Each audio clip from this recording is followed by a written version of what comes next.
Hi everyone, Heather here from Ancestral Digestion, and today I just wanted to share this video with you all to give you a little bit of a background on the importance of getting a stool analysis or a stool test done when it comes to not only digestive health but your overall well-being as well. So you may have digestive complaints such as Crohn's, constipation, IBS, colitis, colon cancer, these sort of things, or you may be experiencing things like SIBO, candida overgrowth, and then even other symptoms that we don't necessarily often correlate to the gut and gut health, such as insomnia or low energy or type 1 diabetes or type 2 diabetes or chronic conditions like cancer, neurological conditions, the inability to lose weight, the inability to gain weight.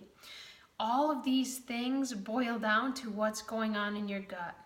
And until you actually have a stool analysis, which we'll go through and look at the good bacteria in your gut, it'll look at any pathogenic bacteria in your gut, it'll look at any fungus and yeasts in your gut, both pathogenic and beneficial.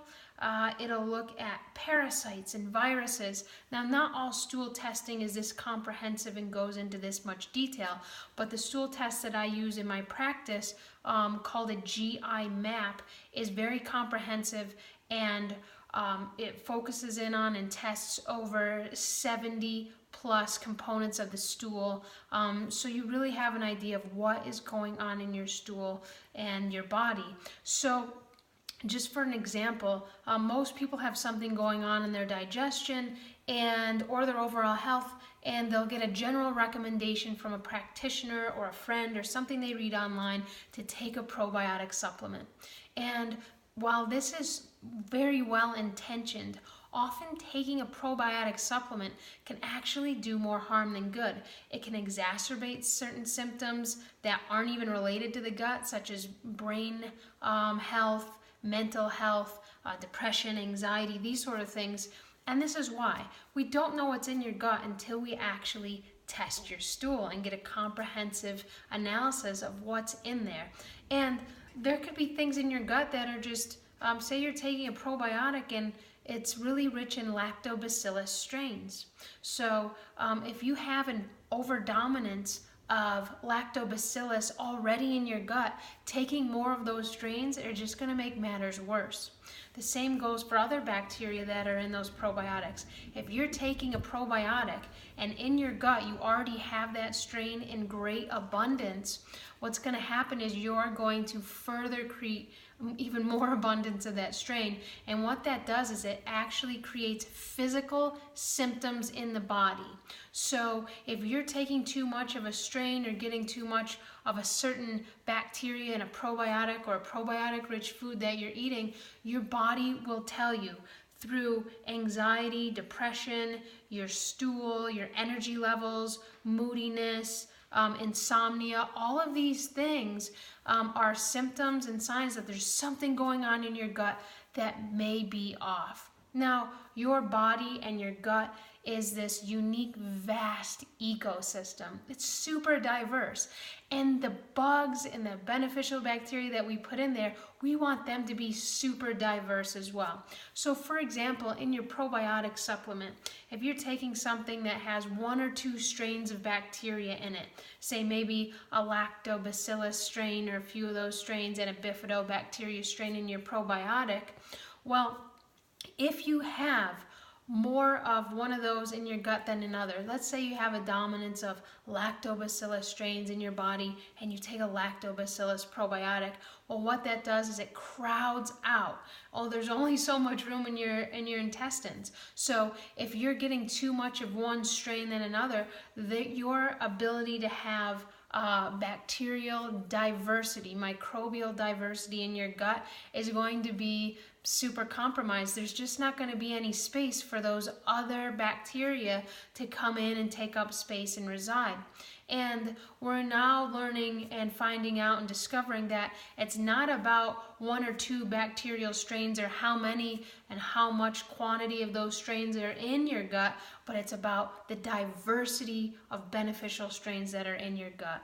And we can really test and figure that out through a stool analysis. So this is just really important to keep in mind if you're not feeling well, even if you have things outside of the digestive complaints. If you have something like the cancer, neurological conditions, type 1 diabetes, type 2 diabetes, if you have mental health issues like depression or anxiety, these things are largely correlated to what's going on in your gut. So the vagus nerve runs from your gut all the way up to your brain.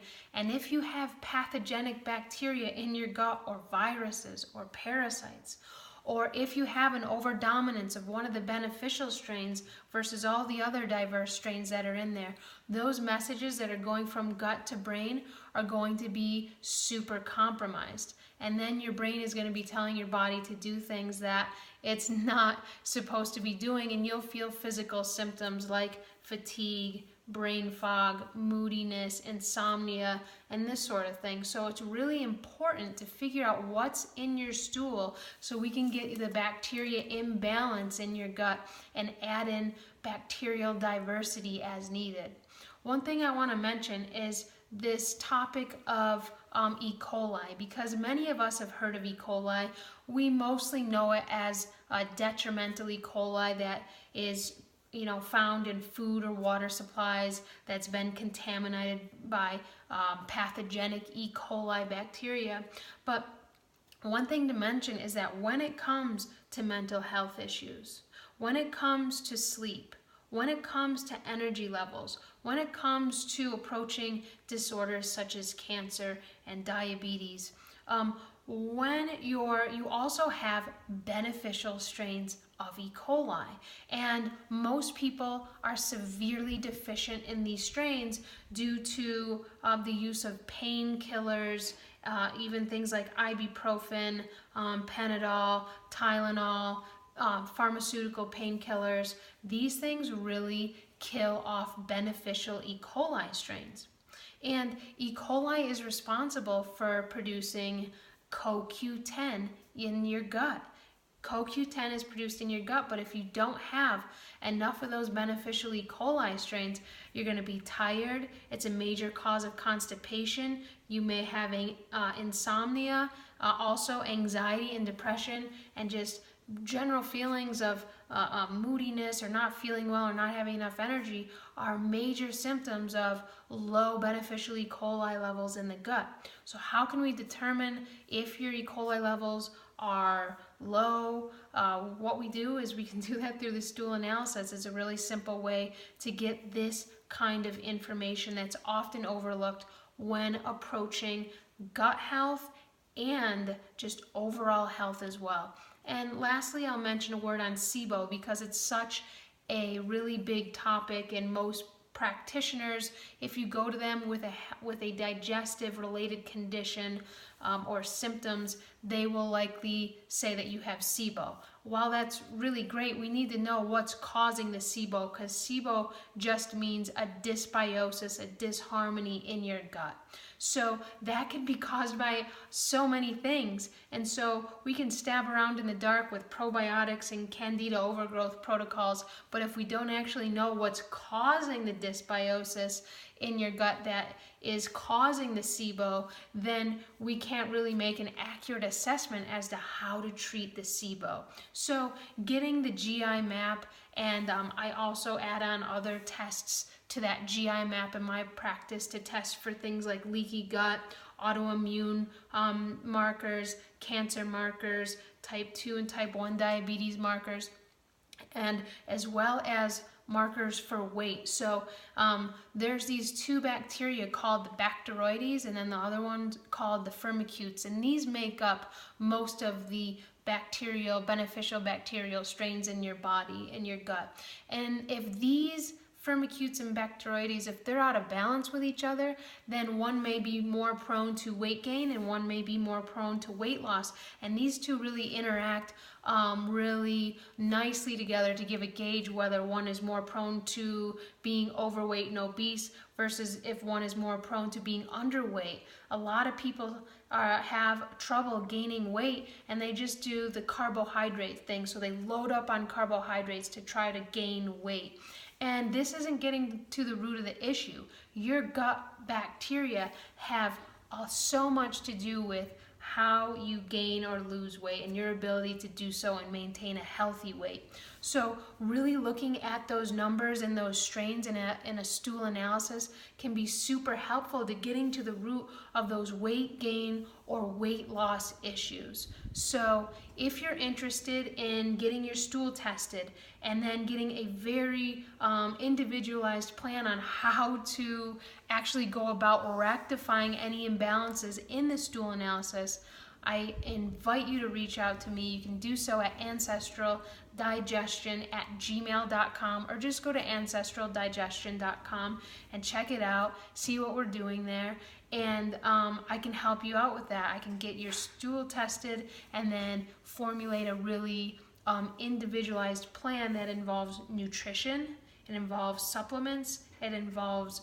herbs, and it involves lifestyle changes and transformations that you can make to actually get to the root of this gut dysbiosis that you may be experiencing, or just chronic health conditions in general. It can be so helpful to know what bacteria are living in your gut, how many strains do you have, that diversity, and if not, let's make a game plan to help you get there.